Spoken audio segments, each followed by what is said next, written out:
سین لام فا اس کا روٹ ورڈ ہے اور یہ فعل ہے. اسلاف سے آپ اسے یاد رکھ سکتے ہیں لیکن یہ فعل ہے.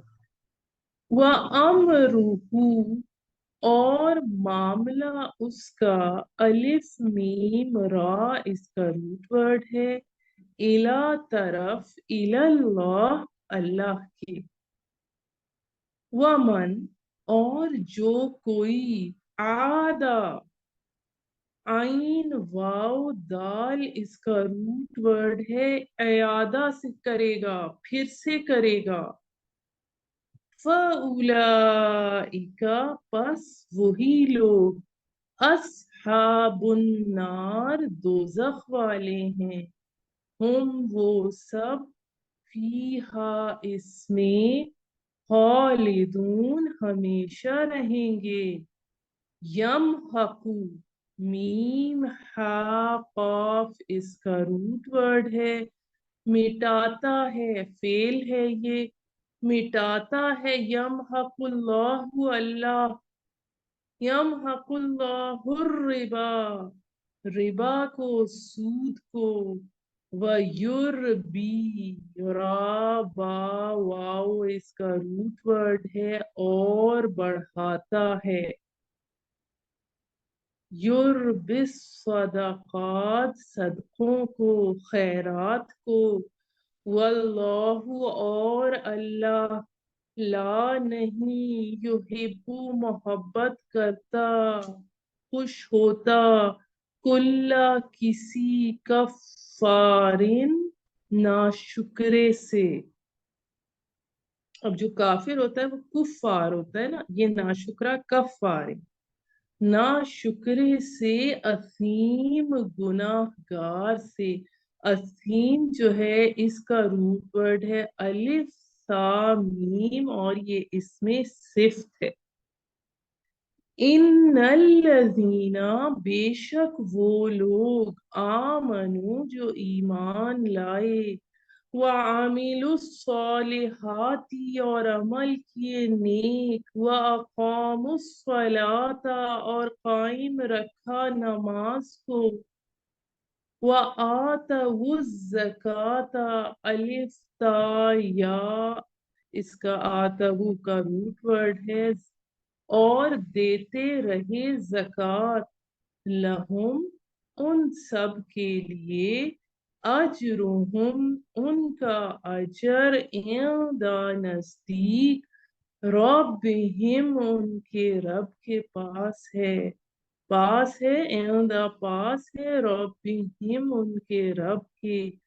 ولا اور نہ خوف خوف ہوگا علیہم ان سب پر ولا اور نہ ہم وہ سب یحزنون غمگین ہوں گے. حازانون اس کا روٹ ورڈ.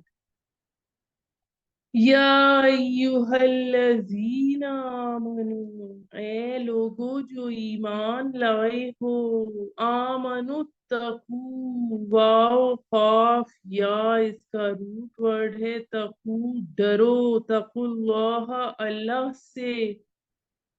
اور ضرور واو زال را ضرور کا روٹ ورڈ ہے اور چھوڑ دو ماں جو بقیہ باقی رہ گیا ہے با قاف یا اس کا روٹ ورڈ ہے من الربا سود میں سے. اگر تم سب تم مومنین ایمان رکھتے ہو.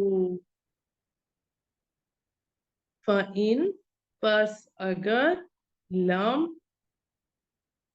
ہرگز نہیں یا نہیں تفعلوا تم کرو گے یعنی تم اگر نہیں چھوڑتے فَأَذَنُوا الف زال نون اس کا روٹ ورڈ ہے تو اعلان سن لو.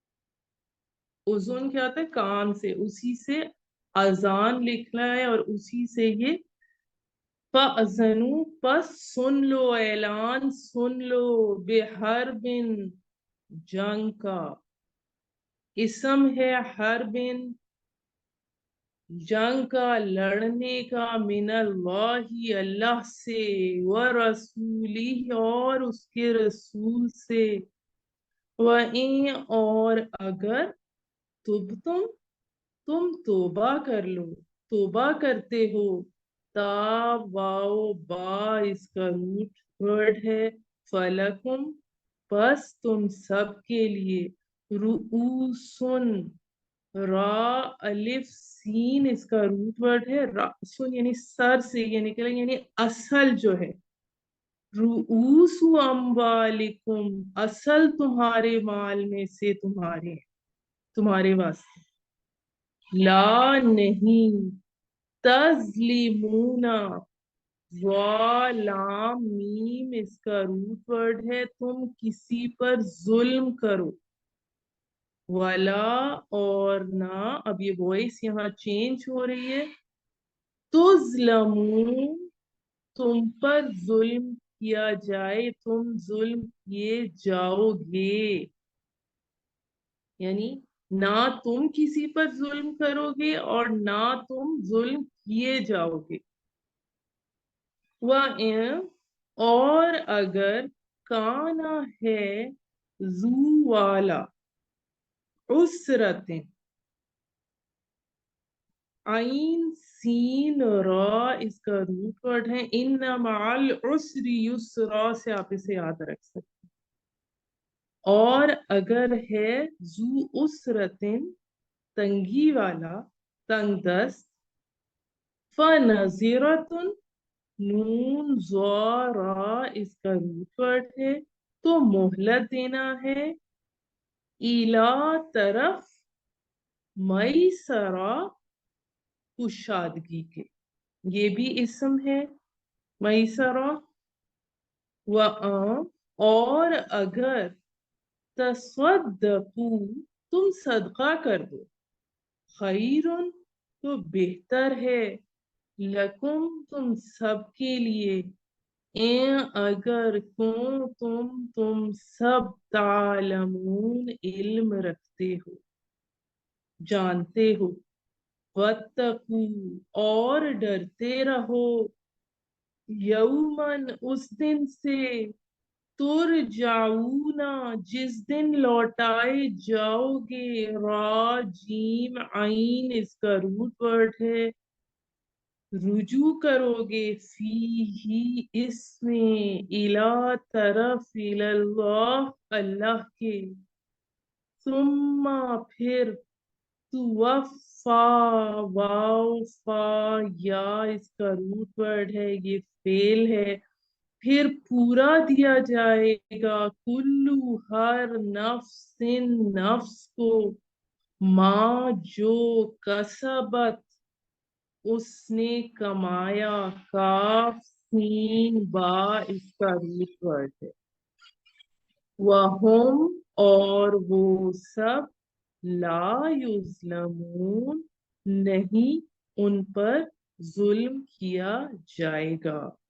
اب ہم اس کا محاورہ ترجمہ کرتے ہیں، جو لوگ خرچ کرتے ہیں اپنے مال اللہ کی راہ میں، رات کو اور دن کو چھپا کر اور ظاہر میں، تو ان کے لیے ثواب ہے ان کا ان کے رب کے پاس، اور نہ ڈر ہے ان پر اور نہ وہ غمگین ہوں گے، جو لوگ کھاتے ہیں سود نہیں اٹھیں گے قیامت کو، مگر جس طرح اٹھتا ہے وہ شخص کہ جس نے حواس کھو دیے ہوں، جس کے حواس کھو دیے ہوں جن نے لپٹ کر، یہ حالت ان کی اس واسطے ہوگی کہ انہوں نے کہا سوداگری بھی تو ایسی ہی ہے جیسے سود لینا، حالانکہ اللہ نے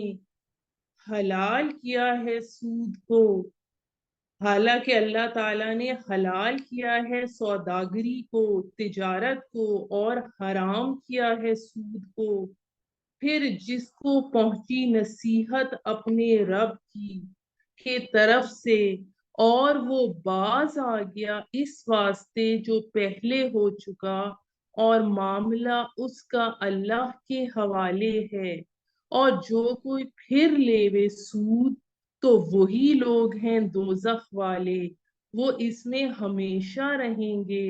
مٹاتا ہے اللہ سود کو اور بڑھاتا ہے خیرات کو، اور اللہ پسند نہیں کرتا کسی ناشکر گناہ گار کو۔ جو لوگ ایمان لائے اور عمل کیے نیک اور قائم رکھا نماز کو اور دیتے رہے زکوٰۃ، ان کے لیے ثواب ہے ان کا ان کے رب کے پاس، اور نہ ان کو خوف ہے اور نہ وہ غمگین ہوں گے۔ اے ایمان والو، ڈرو اللہ سے اور چھوڑ دو جو باقی رہ گیا ہے سود، اگر تم کو یقین ہے، اگر تم ہو ایمان والے۔ پس اگر نہیں چھوڑتے تو تیار ہو جاؤ لڑنے کو اللہ سے اور اس کے رسول سے، اور اگر توبہ کرتے ہو تو تمہارے واسطے ہے اصل مال تمہارا، نہ تم کسی پر ظلم کرو گے اور نہ تم ظلم کیے جاؤ گے، اور اگر ہے تنگ دست تو مہلت دینی چاہیے کشائش ہونے تک، اور بخش دو تو بہتر ہے تمہارے لیے اگر تم کو سمجھ ہے، اور ڈرتے رہو اس دن سے جس دن لوٹائے جاؤ گے اللہ کی طرف،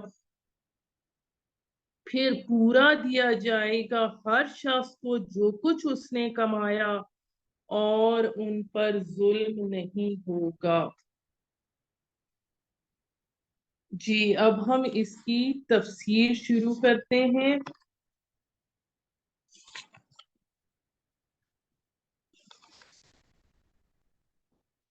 اب یہاں پر ہمارے پاس یہ جو رکوع آ رہا ہے اس صورت مبارکہ کا، جو ہم رکوع پڑھ رہے ہیں، یہ آج کل کے حالات میں اہم ترین ہے۔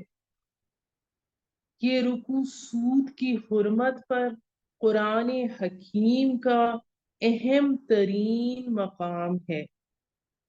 اس دور میں اللہ تعالی کے خلاف بغاوت کی سب سے بڑی صورت تو غیر اللہ کی حاکمیت کا تصور ہے، جو سب سے بڑا شرک ہے۔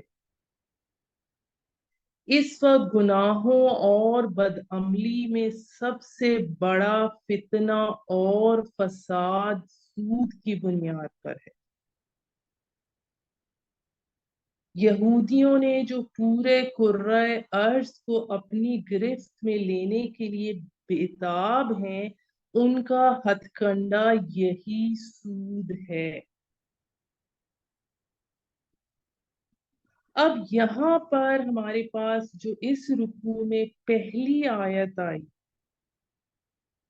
کہ وہ لوگ جو اپنا مال خرچ کرتے ہیں رات کو بھی اور دن میں بھی، خفیہ طور پر بھی اور اعلانیہ بھی، ان کے لیے ان کا اجر محفوظ ہے ان کے رب کے پاس، ان پر نہ کوئی خوف طاری ہوگا اور نہ وہ کسی حزن سے دوچار ہوں گے۔ اور یہ ایک کنٹراسٹ بتایا جا رہا ہے، ایک یہ لوگ ہیں اور اس کے برعکس معاملہ ان کا ہے جو سود کھاتے ہیں۔ وجہ کیا ہے؟ وجہ اصل مسئلہ ہے زائد ہونے کا، سر پلس ویلیو ہونے کا۔ آپ کا کوئی کاروبار ہے، کوئی شغل ہے، کوئی ملازمت ہے، کسی طرح سے آپ کما رہے ہیں، اب آپ کا خرچ پورا ہو رہا ہے لیکن کچھ بچت بھی ہو رہی ہے۔ اب اس بچت کا اصل مصرف کیا ہے کہ اس بچت کو کہاں یوز کیا جائے۔ آیت نمبر 219 میں ہم پڑھ رہے ہیں وَيَسْأَلُونَكَ مَاذَا يُنْفِقُونَ قُلِ الْعَفْوَ، لوگ آپ سے دریافت کرتے ہیں کہ اللہ کی راہ میں کتنا خرچ کریں، کہہ دیجئے جو بھی زائد ضرورت ہو۔ تو اصل راستہ تو یہ ہے کہ اپنی بچت کو اللہ کی راہ میں خرچ کر دو، یا محتاجوں کو دے دو، یا اللہ کے دین کی نشر و اشاعت اور سربلندی پہ لگا دو۔ لیکن سود خورانہ ذہنیت یہ ہے کہ اس بچت کو بھی مزید کمائی کا ذریعہ بناؤ۔ لہذا اصل میں سود خوری انفاق فی سبیل اللہ کی ضد ہے۔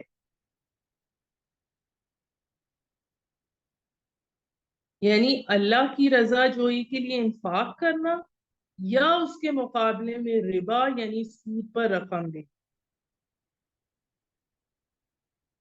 سورہ روم کی آیت نمبر 39 میں آتا ہے وَمَا آتَيْتُم مِّن رِّبًا لِّيَرْبُوَ فِي أَمْوَالِ النَّاسِ فَلَا يَرْبُو عِندَ اللَّهِ۔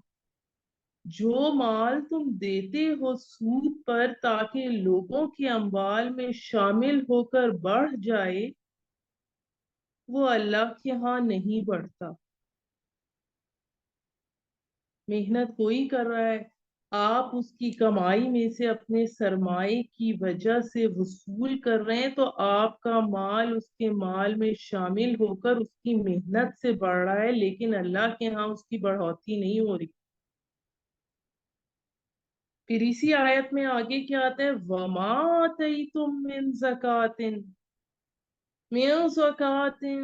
تُرِيدُونَ وَجْهَ اللَّهِ فَأُولَئِكَ هُمُ الْمُضْعِفُونَ۔ اور جو تم زکوٰۃ اور صدقات میں دیتے ہو محض اللہ کی رضا جوئی کے لیے، تو یہی لوگ اپنا مال اللہ کے ہاں بڑھا رہے ہیں۔ ان کا مال مسلسل بڑھ رہا ہے، اس کی بڑھوتری ہو رہی ہے۔ یعنی کہ انفاق فی سبیل اللہ اور صدقات اور زکوٰۃ وغیرہ کا معاملہ سود کے بالمقابل اور اس کے برعکس ہے۔ یعنی اپنے بچت کے مال کو یا تو کوئی اللہ کی راہ میں خرچ کرے گا، یا پھر سودی منافع حاصل کرنے کا ذریعہ بنائے گا۔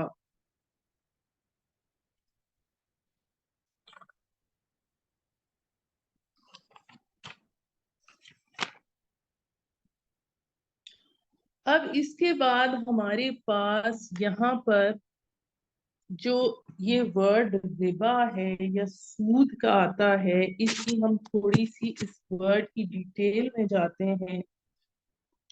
تو ربا کے لفظی معنی زیادتی اور اضافے کے۔ اب اس میں بھی شریعت میں اس کا اطلاق دو طرح کی چیزوں پر ہوتا ہے۔ ایک وہ جس کی تفصیل حدیث میں ہے، مثلا گندم کا تبادلہ گندم سے کرنا ہے تو فرمایا ایک تو برابر برابر ہو اور دوسرے ہاتھوں ہاتھ ہو۔ اس میں کمی بیشی ہوگی تب بھی، اور ہاتھوں ہاتھ ہونے کے بجائے ایک نقد اور دوسرا ادھار یا دونوں ادھار ہوں گے تب بھی سود ہے۔ پھر دوسری جو ہمارے پاس جو سود کی صورتحال جو ہمیں جس کی سمجھ ہے، جو عام سود ہے، کہ کسی نے 6 مہینے کے لیے ایک شرط پر کسی کو فار ایگزامپل 1000 روپے دی، اور واپسی پہ وہ 1500 مانگ رہا ہے کہ 6 مہینے کے بعد تمہیں مجھے 1500 دیں۔ تو حضرت علی رضی اللہ تعالی عنہ کی طرف سے قول ہے کہ قرض پر لیا گیا نفع سود ہے۔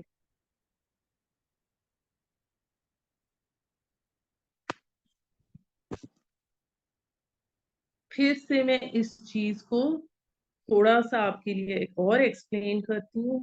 ربا، ایک شخص دوسرے شخص کے ہاتھ کوئی چیز فروخت کرتا ہے اور ادائے قیمت کے لیے ایک مدت مقرر کرتا ہے۔ اگر وہ مدت گزر جاتی ہے اور قیمت ادا نہیں ہوتی تو وہ مزید مہلت دے دیتا ہے اور قیمت میں اضافہ کر دیتا ہے. یا آپ اس کو یوں کہہ سکتے ہیں کہ ایک شخص دوسرے شخص کو قرض دیتا ہے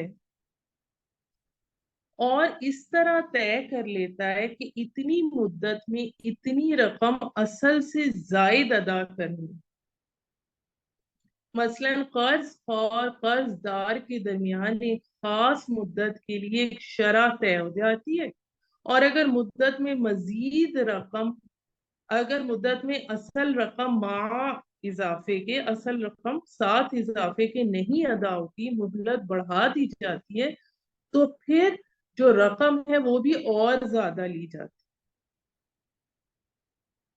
اسے یہ عام سود کا طریقہ ہے جسے ہم جانتے ہیں.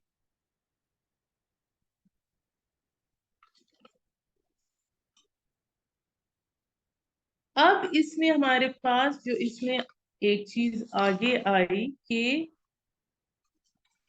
وہ نہیں کھڑے ہوں گے مگر اس شخص کی طرح جس کو شیطان نے چھو کر مخبوط الحواس بنا دیا.